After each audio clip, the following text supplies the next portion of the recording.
I'm caught between a rock and a hard place, and I honestly have no clue what to do. The worst part is, I can't talk to anyone close to me about this because it's just too personal. I've been married to my wife, Andrea, 48, for 8 years now, and her daughter Cassie, 17, has been a part of my life the whole time. I love them both like family. Cassie is really smart, one of those kids with a bright future, and me and Andrea wanted to make sure she wouldn't be buried in debt after college. So, we started putting together a college fund for her. Over the years, it's grown to a little over $200,000. Cassie knows about the money, and she's counting on it since she's aiming for the Ivy League. But here's where it all went south. Last week, I found out nearly $170,000 was missing from that account. My heart nearly stopped. I went straight to Andrea and asked if she knew anything about it.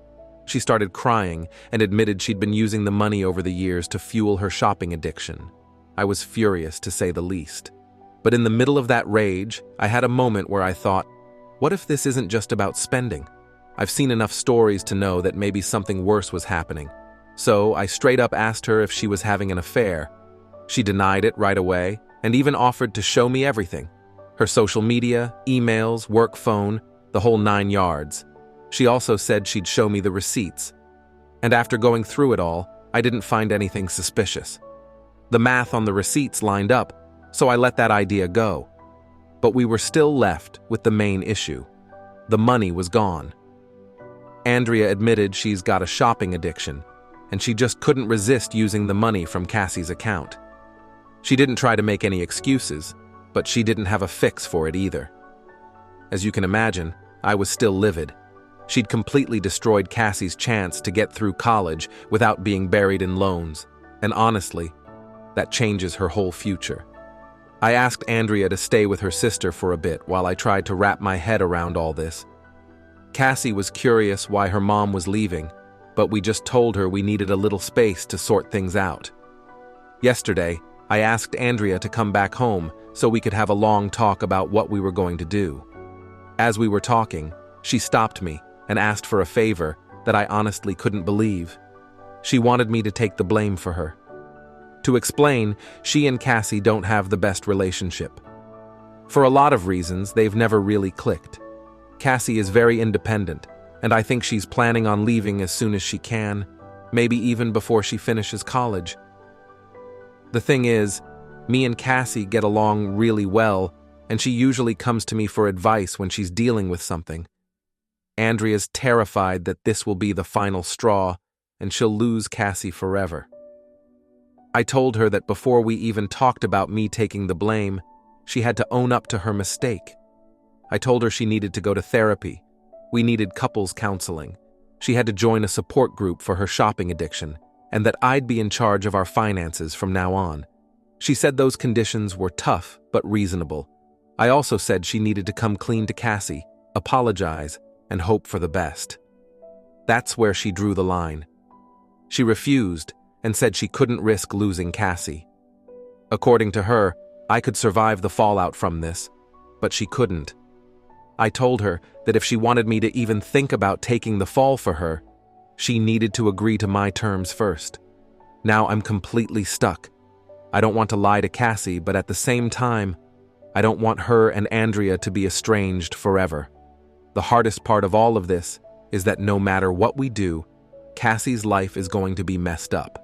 And I have no idea how to get that money back, except maybe dipping into my 401k. If anyone has any advice, I'd love to hear it. Divorce is always an option, but despite everything, I still love Andrea. And let's be real, dating again at 52? That sounds like a nightmare. Update.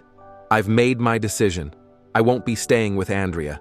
She's been lying and manipulating both me and Cassie for way too long, and I've finally hit my limit. The fact that she stole not just from me, but from Cassie and her grandparents as well, makes this almost unforgivable. The person who's been hurt the most in all of this is Cassie. She's got such a bright future ahead of her, and I'll be damned if I let Andrea's selfish choices ruin that for her. I also want to take a moment to answer some of the questions that have come up, some of which I've touched on before. but I'll address them here again for clarity. Where the money came from. Over half of the money in that account came from Cassie's grandparents, Andrea's parents, her biological dad's parents, and my parents, who Cassie also considers her grandparents. They all contributed, which is why I knew exactly how much was supposed to be there. Why I didn't manage the account. Cassie's my stepdaughter, and while I consider her my daughter in every way that matters, Andrea handled all the financial aspects for her. I just trusted her with the money I gave her for the account, and she would show me statements, probably doctored, in hindsight. I suspect she was pocketing the cash whenever I handed it over. Noticing the shopping. I did notice the things she was buying, but she always had an excuse. Either it was on sale or she'd gotten a bonus from work. Andrea makes a good living, and I thought she was being responsible, so I didn't push too hard. I did question why she needed so many pairs of Christian Louboutin shoes, but she shrugged it off. People might not understand, but it's surprisingly easy to burn through $170,000. Big purchases. A huge chunk of the money went to buy a Mercedes, which I mistakenly thought was a lease. She claimed her friends were laughing at her old Lexus, which was 7 years old. Keeping up appearances for her wealthy friends has always been really important to her.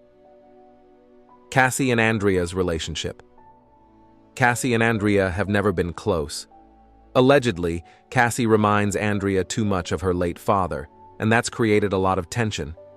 Cassie prefers talking to me, and while we maintain a healthy parent-child boundary, she considers me one of her best friends. Her words, not mine. Why I almost took the fall. I now realize Andrea was manipulating me into taking the blame, and doing so would have led to a mountain of problems I didn't need. Plus, honesty is the best approach in situations like this. Fear of being alone. In my last post, I wasn't thinking straight. I was scared of being alone, of facing life as a single man at 52. But I've come to terms with that now, and I know I've got some personal issues I need to address.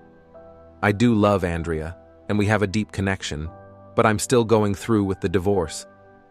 Oddly enough, a comment about chlamydia outbreaks in senior homes made me laugh and helped me realize that dating at my age isn't impossible after all. Also, thanks to everyone who gave me such kind compliments, it really boosted my spirits. After my last update, I had another long talk with Andrea. She kept going back and forth on whether or not she'd admit to Cassie what she did. At one point, she suggested we could both take out loans to replenish the money. I told her that wasn't the point. She had a problem, and she needed to make things right. I took a page from the advice I got here and told her that making amends was the only way forward. When I brought up divorce, she panicked and agreed to confess, but only if I didn't leave her. I guess she's terrified of losing everything. That afternoon, we sat Cassie down and told her the truth. At first, she thought we were joking, but when she realized we were serious, she completely lost it. I won't go into the details, but she and Andrea had a vicious shouting match. Cassie called her some pretty awful names, and while Andrea didn't curse back, she tried to defend herself and got more upset as the fight escalated. It got so bad that the neighbors called the cops. I had to awkwardly explain the situation to the officers, hoping they didn't think I was abusing anyone. Cassie told Andrea she never wanted to speak to her again and didn't want a dime of her money. Then she stormed off to her room. After that, I told Andrea she needed to stay with her sister indefinitely so Cassie and I could have some space. She didn't want to leave and fought me on it, but I stood firm. Eventually, she packed up and left. Later, I knocked on Cassie's door, and she finally let me in after I told her Andrea had left. She cried in my arms, saying her future was ruined. I reassured her that it wasn't, and that I'd cover her college expenses using my retirement funds if I had to. She doesn't fully understand what a 401k is yet, but she told me she didn't want me working at Walmart when I'm 90, just because of her. I told her she's worth it, and that we do stupid things for the people we care about. She said she'd start looking for scholarships, and maybe consider other schools where she could get a full ride since she has excellent grades and extracurriculars. I also admitted that Andrea wanted me to take the blame and that I had briefly considered it. Cassie got upset and said that would have been the dumbest thing I could have done. She said she wouldn't have believed I did it anyway, and it would have only made her more furious with her mother. I apologized for even thinking about it. We talked for a while longer and cuddled before calling it a night. The next morning, I got a call from Andrea's parents, asking if the story was true. Cassie had told them everything, and they wanted confirmation. I showed them the bank statements and voice recordings as proof. They were furious, but begged me not to leave Andrea, asking me to help her through her addiction. I told them I wasn't sure what I was going to do yet, and hung up. Later, my parents called, and when I confirmed the story, they were even angrier than Cassie. They're threatening to press charges. I told them to calm down. I'll handle it. Cassie's doing okay, all things considered. She's still a bit shocked by everything, but honestly, she's handling it better than I expected. This morning, I made her some pancakes, and that seemed to lift her spirits a little. I asked if she'd be interested in therapy, and she said she'd think about it. As for me, I've already decided to start therapy for myself. Andrea has been blowing up my phone, but I'm not answering. She's left voicemails, offering anything and everything to fix things. Money, sex, favors, you name it. But none of that is going to make a difference.